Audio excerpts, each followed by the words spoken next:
I'm going to my parents' house for a month. What will you do about your chores at home if you're leaving? My son, I'm getting divorced. My mother-in-law gave me divorce papers. This works out well, she said when I left. I filed for divorce, went to my parents' house, and told my dad. After a month, my mother-in-law called me nonstop. Please, I messed up, I'm sorry, help me. My name is Emily. I'm 38 years old and I work in an office. Right now, I live with my husband, Tucker, and my mother-in-law in their house. Even though I should feel happy about being married to Tucker, I really regret it. The reason is that my mother-in-law bullies me all the time and never changes her behavior. Tucker and I met at work. Our companies were partners, so we often worked together. Over time, we became closer and started going out for meals and dates. After about a year of dating, Tucker proposed, and we decided to get married. That was 3 years ago when I was 35. At the start of our marriage, we were really happy. It was just the two of us, and I hadn't realized what my husband was really like yet. We both had good jobs and made good money. On weekends, we treated ourselves to nice trips and delicious meals at fancy restaurants. I thought we'd keep making great memories together. But things changed 2 years into our marriage. It all started when my husband's dad got sick suddenly and passed away. My mom is really sad about losing Dad, my husband said, turning to me for advice. Do you think we should move in with her? Huh. I was a bit confused. Sure, I cared about my mother-in-law, but we had only been married for 2 years. I wanted to live as a couple a bit longer, at least, but it seemed like my husband didn't want to leave his mom alone. I'm her only son, so I feel like I need to take care of her as much as I can, you know? Truth is, I hadn't been very attentive to my own dad before he passed away. Tucker, seeing my husband so sad, I felt the urge to help and support him. But I still regret the decision we made back then. If only I had realized what my husband was really like sooner, maybe things wouldn't have been so tough. Shortly after, my husband and I moved into my in-laws' house. Tucker, it's good of you to be here, my mother-in-law said. Mom, you don't have to worry anymore now that we're here, Tucker replied. Thank you, dear. I'll take care of you both from now on, she said. Of course, we appreciate it, Tucker responded. I couldn't shake the feeling that my mother-in-law's response to me was a bit distant. Feeling uneasy, I walked into the in-laws' house. After quickly putting away our things, my husband and I headed to the living room. I got some treats today since you were coming, my mother-in-law said. These are from my favorite bakery. I love the almond paste they use, my husband exclaimed happily, and I couldn't help but smile at his childlike excitement. But then my mother-in-law gave me a cold look and said, Emily, are you all right? Why do you look so lost? Huh? I brought some pastries, so let's hurry and make some coffee. I'm sorry, where are the coffee pots and things? You're so useless, aren't you? Huh? Oh, here they are. The shelf for the wife's stuff is here, she said, placing things in a messy way as she spoke. This happened because you never helped out before. Even though my mother-in-law said that, I couldn't agree. Even before, my husband and I often visited her house. But whenever I offered to help, she'd say, no need, just sit down, and wouldn't let me into the kitchen. Maybe she had strong preferences and didn't want anyone else interfering with her space, I thought later. I decided to stop offering to help altogether. Yet she would still get mad at me out of nowhere, which I thought was unfair. In response, my mother-in-law gave me a harsh look. What's with that look? Do you have a problem? She snapped. No, I didn't want to argue directly with her. Instead, I hoped my husband would step in and stop her. I glanced at him sitting at the dining table, but he seemed unconcerned, busy playing with his phone. It made me mad that he didn't care about me, his wife, being unfairly scolded. I never expected to face such unpleasantness right from the start. I started feeling anxious about living with my mother-in-law. And so, living with my mother-in-law began, and right away, problems started arising. It happened early in the morning. Hey, Emily, why are you still sleeping? I quickly checked the time on my phone.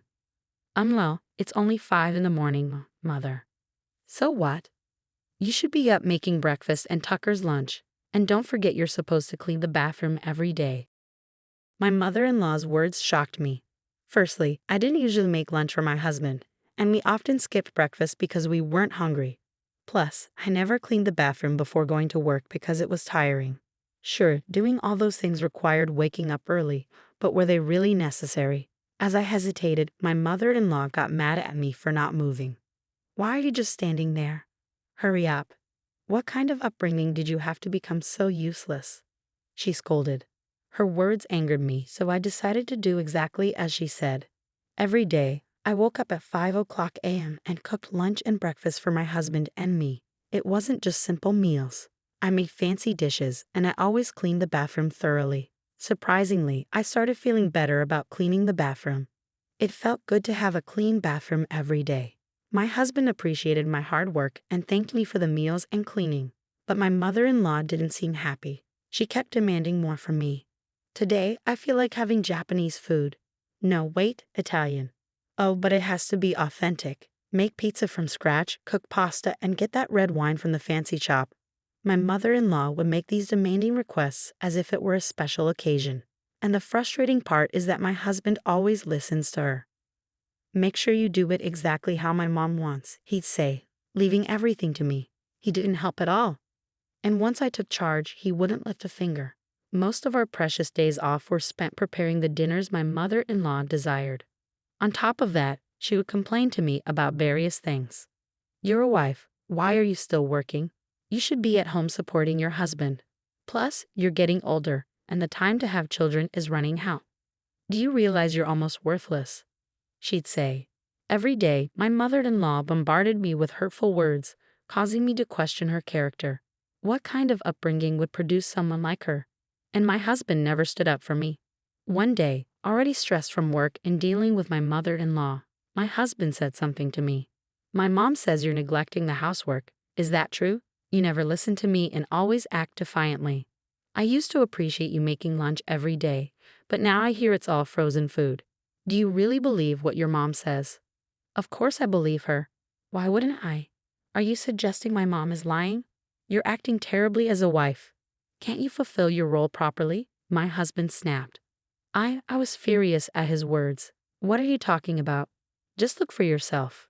I make homemade lunches, clean, do laundry, and cook dinner every day. I protested. I'm telling you to stop lying. What mom says is true, Tucker. You're acting crazy, you mama's boy. What are you even saying? You never believe me or help me with anything. What exactly do you want me to do? You're such a nuisance, I retorted. It's just as mom says. Tucker's face turned red as he angrily responded. After that big fight, their relationship worsened. Whenever my mother-in-law harassed me, Tucker would join in and insult me too.